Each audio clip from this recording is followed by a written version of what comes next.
Welcome to the Codcast. I'm Bruce Moll from CommonWealth Magazine, and I'm joined today by a very special guest, John Dalton, the manager of the MBTA's Green Line Extension project into Somerville and Medford. Glad to have you with us, John. Thanks, Bruce. Good to be here. So I want to start by going back to 2016 when you were hired.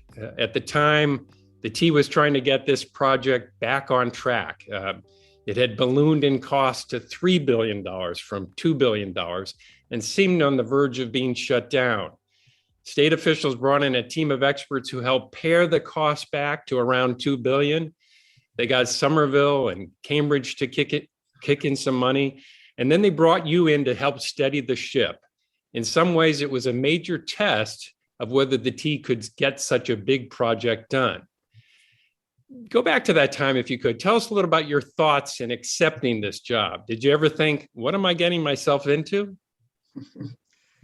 Well, first of all, thanks, Bruce, for having me on the program and letting me share a bit of my perspective about the Green Line extension and what is really just a transformative project for this region. And I really just, I love talking about it. I love my job, and I'm really fortunate to be a part of GLX. So anyway, answer your question. Going back to 2016, so my family and I were living in Chicago at the time, doing similar kind of work, public transit infrastructure delivery projects there for the Chicago Transit Authority.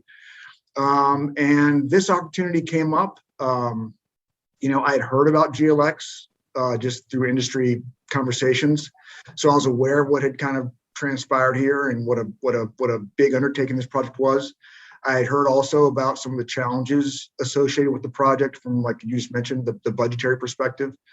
So, not only was it a large project, kind of a high profile, highly scrutinized project, pretty obviously, but also it was clearly a challenge. And, it was an opportunity I couldn't pass up. And I have not been disappointed. I mean, for one thing, I'm going to answer your question a little more than what you asked, but it's pretty rare on a job like this, you come into something where there's almost universal support for it. The three communities where the Green Line is passing through, Cambridge, Somerville, and Medford. There are a few people I have encountered in the almost 5 years I've been here who have said, "What a waste of public money! Nobody wants this. You're messing up our communities, and no one, please don't do it." Everybody wants to get it done, and that's from the public, people who live there, the elected officials, the MBTA board. So anyway, it's been a real blessing to come into that kind of environment where you have, people get frustrated with the inconveniences, the roads closed, the night work. I mean, totally, I get that. But broad strokes, people will accept a lot of those inconveniences, knowing what the real benefits will be ultimately. So, long story short, it was kind of an easy decision to make for my family and I to move here when we did, and we haven't regretted it. So this project runs through some of the most. Somerville is one of the most densely populated communities in the country, I think, and so it's a tight space. And I remember, in broad terms, sort of the challenges of get everything to fit, and commuter rail trains zipping through, and all these different elements. I knew you knew that going in, but has there been any big surprises, any surprising thing that you came across during this project that you could point to and go, "Oh my God, I never expected that"? Yeah. The biggest surprise, which I think kind of goes without saying, is COVID-19. I mean, no one, and that probably applies to everybody in every industry you work in. I mean, that everybody was affected by that. And projects like this that rely heavily on, supply chain logistics coming from all around the country. We have components coming from other parts of the world. I mean, anything that's pulling material from other places aside from right under our feet felt COVID-19, and we definitely did. But I think your question is probably a little more anecdotal in nature and specific. I think, anytime, everything we're building on GLX is basically being built upon an existing, rail corridor. I mean, this has been a built environment. It's not a greenfield environment, said another way. I mean, there's layers and layers and layers of history everywhere in this region, of course. But the extent to which we were going to encounter, kind of unforeseen conditions, buried conditions, whether it be contaminated material from some old rail yard that no one knew had been there 200 years ago, or the rock levels were sometimes a little different than we anticipated. And we remember a lot of the project is putting in drainage. I mean, that doesn't get a whole lot of attention because who cares? But because of where the Green Line corridor sits, kind of below street levels in Somerville and Medford mostly, we collect a ton of runoff water from the abutting communities. So an awful lot of what we had to build was the drainage capacity to manage that inflow of water. So, high levels of ledge or high levels of rock, we knew some of it would be there, but I think the extent of it was, if I had to do it over again, we may have done some more what we call test pits early on to really confirm exactly what the rock profiles were, in this area. We knew some, but not exactly as much as we, would have been good to know at the time. So I'm thinking about this. I've looked down into some of these areas. So the water would come in, and then you've got to figure a way to channel it and get it out of that area. It's a mixed bag, Bruce. I mean, in some places we retain it. We can't inundate, the surrounding water management infrastructure of the cities we're running through with our own water. So, we collect water. We have, some of these major drainage infrastructure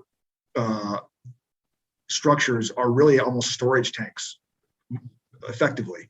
So it allows us to, collect water, kind of hold it, if you like, and then kind of release it in a more controlled environment so as not to overwhelm the adjacent drainage infrastructure of the cities.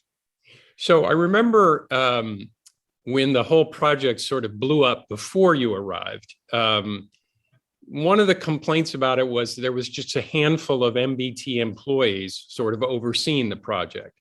Yeah. And you came in, and I remember you were staffing up. What level of staffing up did you get to? And how did that compare, if you know specifically, to what was before? Yeah. So before, I mean, obviously it preceded me, so I know what I've heard. Take this for what it's worth.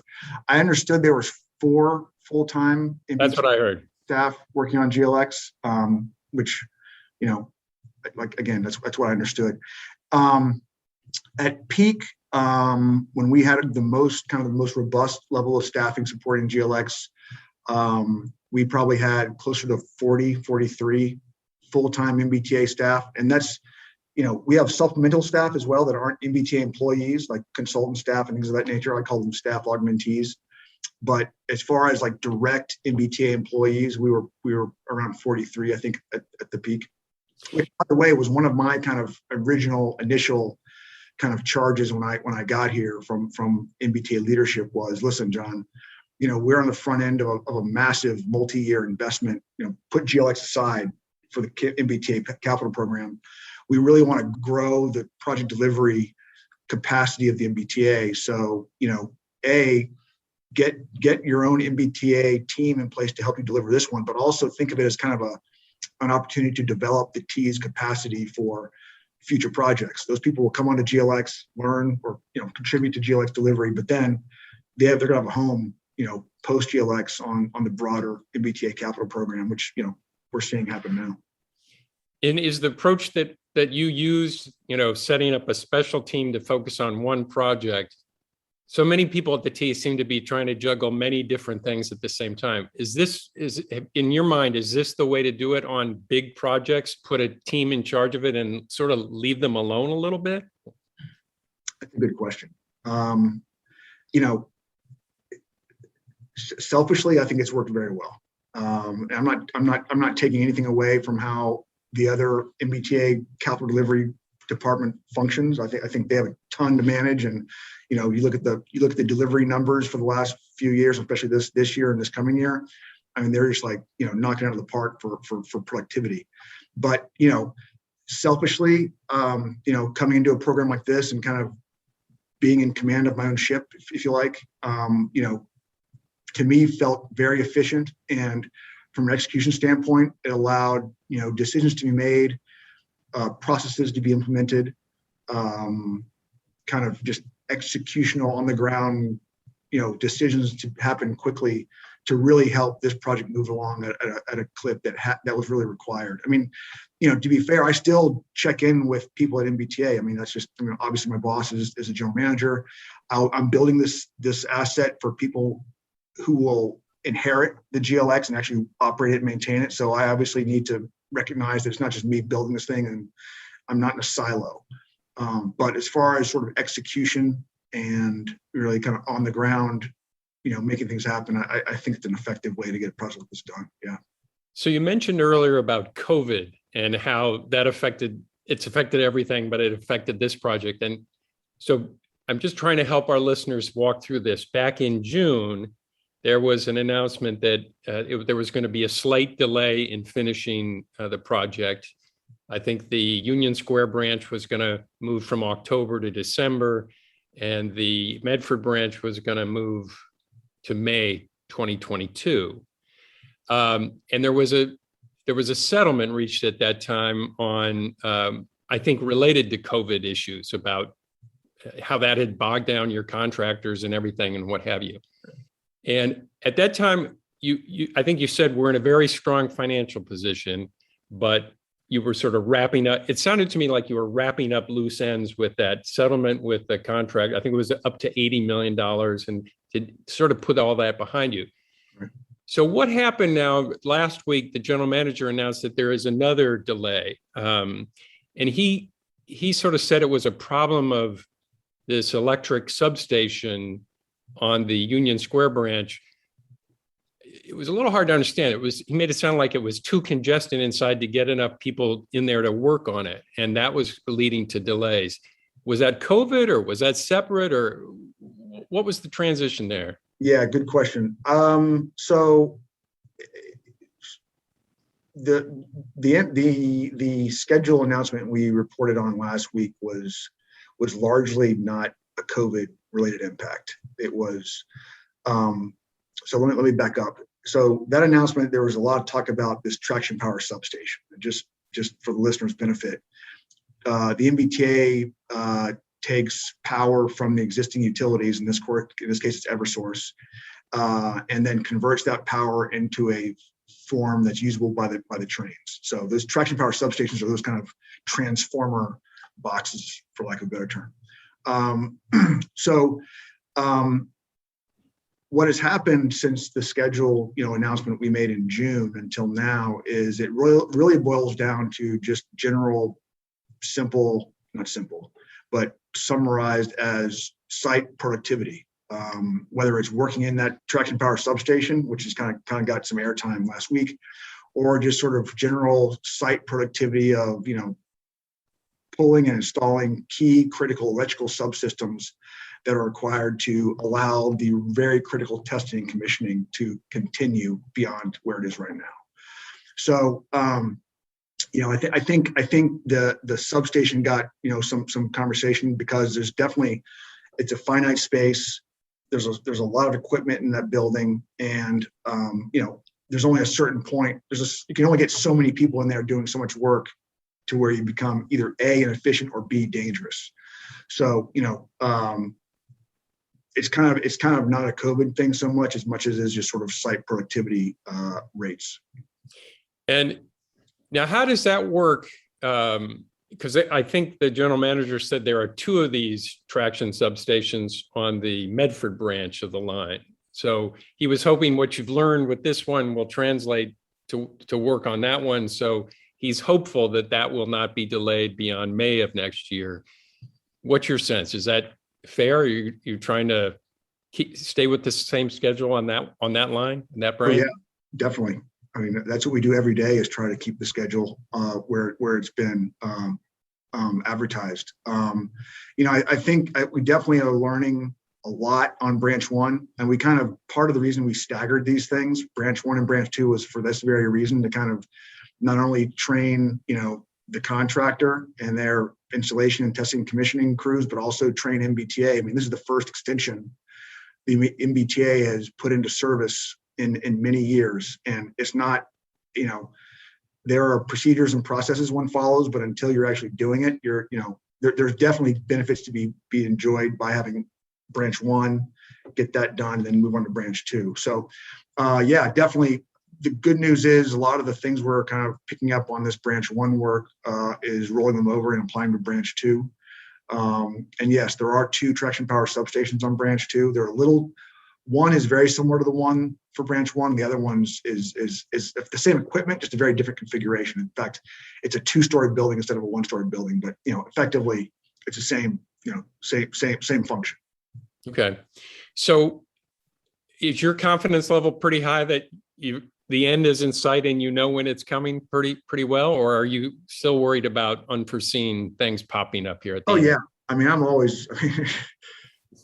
I will worry about unforeseen things popping up until, we put that first train into revenue service on Medford branch. I mean, one of the things I've tried to stress for, a year and a half now is, on a job like this, first, you kind of live through the differing site conditions of the underground, the stuff I talked about a minute ago, the contaminated soils or the abandoned utilities or higher rock or all that kind of stuff. What we're in, the next sort of real worry bucket, if you like, is the testing and commissioning. I mean, there are all these different systems that come together that, have all been tested in the factory in their own discrete factory production, make sure all the components function and do what they're supposed to. Each component is then brought to the MBT, brought here to the project and tested once it's installed again, kind of discreetly. Like each component is tested discreetly on its own rack or in its own room or whatever. And the next phase is you test the components and see how they work with one another. The interconnectivity of the different components. In other words, does the power system talk to the communication system? Does do the cameras talk to the power system? All these different things, they work with one another. And then the last thing is you introduce the trains. The trains are kind of the missing link, if you like, to make sure everything, A, keeps talking to one another, and B, interfaces with the vehicles the way they're supposed to. So the point I'm making is, there's lots of things that in theory should work without a hitch. But, the reason we have a pretty, an established testing period for both all the individual components on their own, the components with one another, and then the components with one another and the light rail vehicles combined, is because you're going to have hiccups, and that's why you do it. And you got to make sure that all those hiccups have been identified, kind of a root cause analysis performed and fixed before you put the public on it. So, yes, I am confident on the schedule we've put out, but do I worry? Yeah, I do worry. So a lot of people have heard about this project and maybe even driving by, seen little snippets of it, and you sort of have a general sense of it. I imagine people that live closer to there have a better sense of it. But you think it's going to come out, because there was a lot of talk when it ballooned in cost to $3 billion and then it was cut back to $2 billion. Oh my God, we're cutting this, we're cutting that. What do you think their reaction is going to be when this opens? And is it going to be everything they were hoping for? Well, I think it probably depends who you ask. I mean, if what's important to someone is that they have a safe and reliable public transit system to get from, Medford, Massachusetts into Boston, a 1-seat ride, I think they'll be very satisfied. That's what it's going to have. That's what they'll have. And,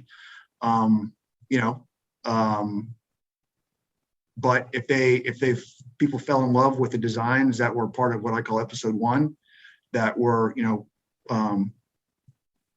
more than what was required, more than what was, necessary, certainly in terms of what was committed to by the MBTA to our funding agencies, they may feel like, hey, this isn't quite what we wanted, and I can appreciate that. I mean, I looked at those designs that were in episode 1, and yeah, they were great. I mean, they were amazing facilities.